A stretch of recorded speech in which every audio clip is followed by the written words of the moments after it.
Bismillahirrahmanirrahim. Assalamualaikum warahmatullahi wabarakatuh.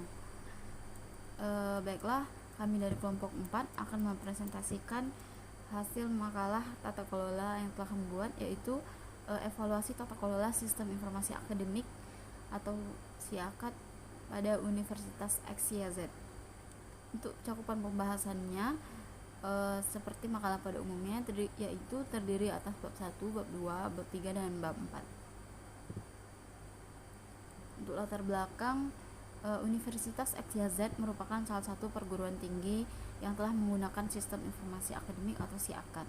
Data akademik yang termasuk di dalamnya seperti KRS, KHS, transkrip nilai, penjadwalan, dan lain-lain. Namun dalam penggunaannya, SIAKAD ini masih mengalami beberapa kendala, di antaranya jumlah SKS yang berubah-ubah, serta ketidaksesuaian data lainnya. Nah, maka dari itu perlu dilakukan pengukuran tata kelola teknologi informasi sebagai bahan evaluasi dalam meningkatkan kualitas sistem ini. Baiklah, selanjutnya yaitu bab 2 tentang metodologi pada penelitian kali ini, yaitu metodologi dalam penelitian ini meliputi tahapan-tahapan yang akan dilakukan dalam melakukan evaluasi kematangan tata kelola sistem informasi akademik pada Universitas XYZ atau Winsuska menggunakan COVID-5 khususnya pada domain BAI 04. Adapun itu tahap-tahapannya itu pertama kita menentukan studi kasus, selanjutnya melakukan studi literatur. Selanjutnya yaitu setelah melakukan studi literatur kita melakukan penentuan domain yang akan digunakan. Selanjutnya setelah menentukan domainnya, selanjutnya itu pembuatan kuesioner yang harus sesuai dengan domain yang telah ditetapkan. Selanjutnya yaitu adalah penentuan range chart-nya. Setelah penentuan range chart, selanjutnya itu adalah penilaian terhadap tingkat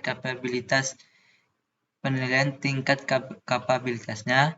Selanjutnya itu adalah perhitungan nilai gap. Setelah dihitung nilai gapnya, akan dilakukan penarikan kesimpulan. Ya, itulah tahapannya dalam melakukan metode penelitian kali ini. Baiklah, selanjutnya itu akan disampaikan oleh teman saya. Mengenal tata kelola. Apa sih tata kelola itu?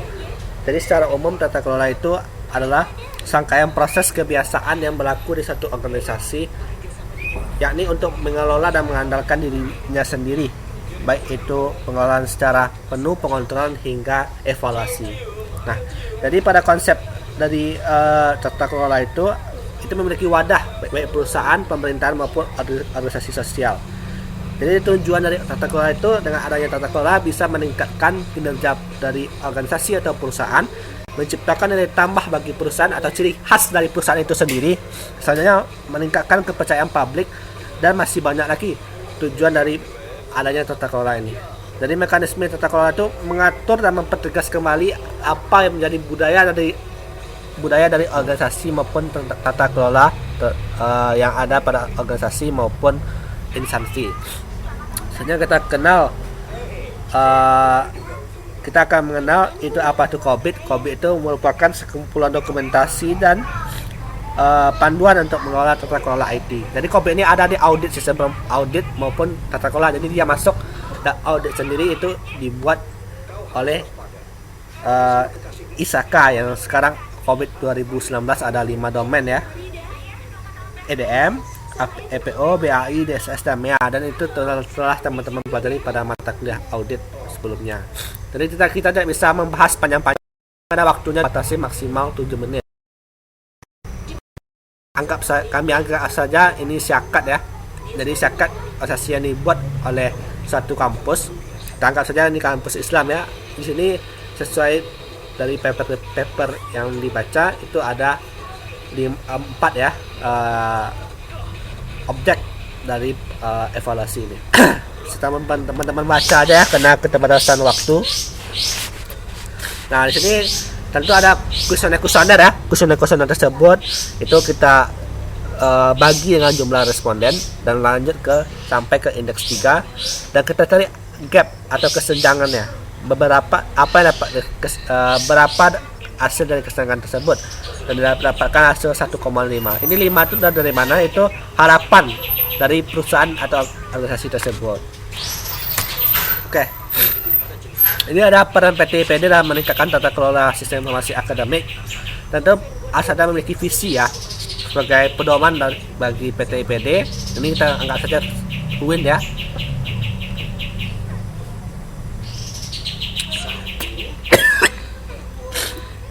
Participation.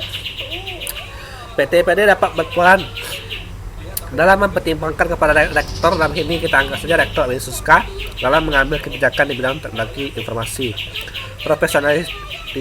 Profesional, efektif dan efisien. Jadi PT IPD harus memiliki tenaga yang terampil yang bisa membuat satu proses bisnis menjadi yang lebih efisien.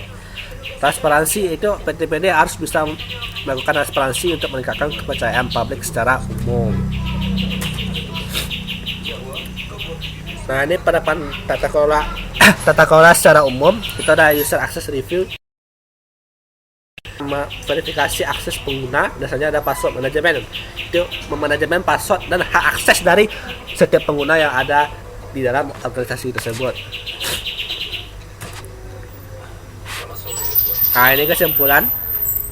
Ini bisa saja ya, memang tata kelola itu menjadi perhatian pada saat sekarang ini. Setiap perusahaan itu pasti ada menerapkan tata kelola yang menyeluruh sampai dari awal sampai ke tahap evaluasi, termasuk pada PT IPD pada Universitas XYZ.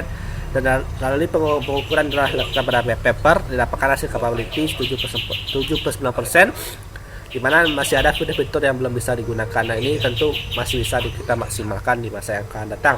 Saran dalam penelitian atau penulisan paper ini masih berfokus pada satu aplikasi, jadi mungkin bisa teman-teman kembangkan pada masa selanjutnya.